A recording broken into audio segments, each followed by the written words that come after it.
Hi అండి, అందరికీ నమస్తే అండి. ఈరోజు అయితే పల్లీలు నువ్వులు కలిపి కారం పొడి చేస్తున్నా. ఒక కప్పు పల్లీలు తీసుకున్నా, ఒక కప్పు నువ్వులు, ఒక ఎల్లుల్లిగడ్డ తీసుకున్నా. పొయ్యి ముట్టించి బాండి పెట్టాను. ఇప్పుడు పల్లీలు వేస్తున్నా.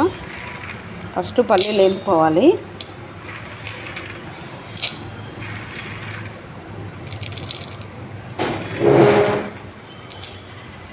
ఉల్లిపాయలు తోకలు తొడమని దింపి వేసేసుకోవాలి. ఉల్లిపాయలు వేసిన తర్వాత వేపుకున్నాక ఇప్పుడు మంచి కలర్ వచ్చి ఇప్పుడు నువ్వులు వేసేసుకోవాలి.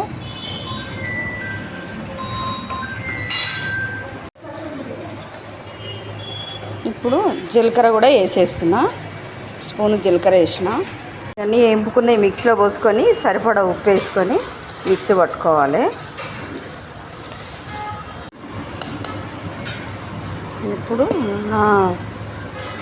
గుప్పిలతో 2 గుప్పిళ్ళ కారం వేస్తున్నా. ఎందుకంటే నువ్వులు పల్లీలు ఉంటాయి కాబట్టి కొంచెం కారంగా ఉండాలి, అందుకని వేసాను.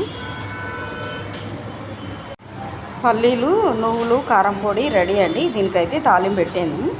2 పావుల నూనె వేసాను. ఎల్లుల్లిపాయలు, జీలకర్ర, ఆవాలు, పచ్చెనపప్పు, మినపప్పు, ఎండుమిరపకాయలు, కరివేపాకు వేసి కొంచెం పసుపు కూడా వేసి తాలింపు పెట్టాను. ఎందుకంటే నూనె ఎక్కువ వేస్తే కారం పొడి ముద్ద అవుతుంది, అందుకని తక్కువ వేసుకోవాలి.